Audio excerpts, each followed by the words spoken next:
presented by Santosh Premi Entertainment.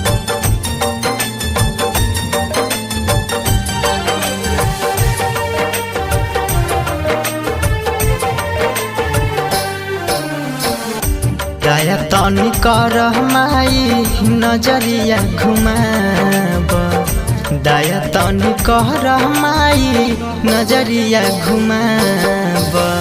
बढ़ल है corona के रोगवा मिटाब, ए माई तू ही कवन उपाया लगाब, ए माई तू ही कवन उपाया बताब।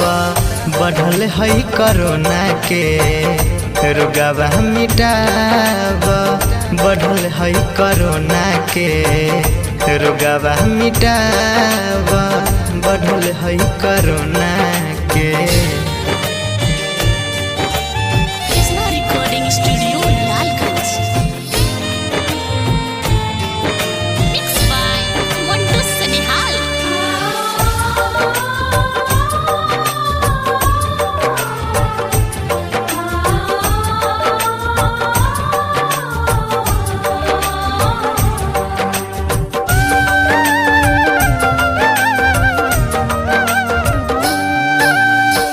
अभिले न बनल करे कवनो दवाई, एही से कितना लोग के छूटल दमय माई।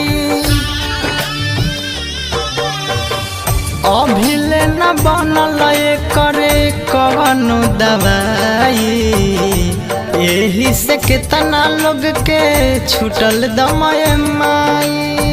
सुझे नहीं कुछ तू ही रहिया देखावा, सुझे नहीं कुछ तू ही रहिया देखावा। बढ़ल कोरोना के रोगवा मिटावा, दया तनी कर माई नजरिया घुमावा। बढ़ल कोरोना के recording studio Lalganj. Mix by Mantu Sanihal.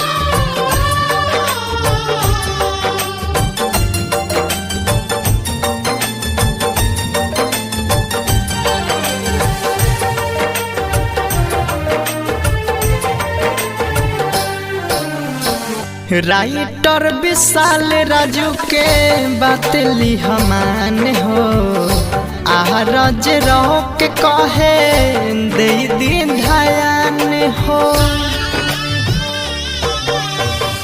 Writer Vishal Raju के बात ली मान हो, आरज रहो के कहे दे दिन ध्यान हो।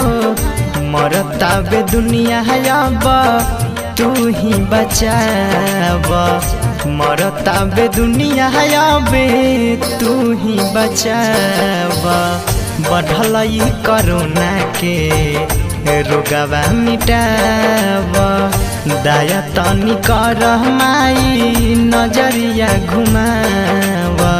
बढ़ल है कोरोना के रोगवा मिटाब, ए माई तू ही कवन उपाया लगाब, ए माई तू ही कवन उपाया बताब। बढ़ल है कोरोना के रोगवा मिटाब, बढ़ल है कोरोना के रोगवा मिटाब, बढ़ल है कोरोना के। Krishna recording studio Lalganj.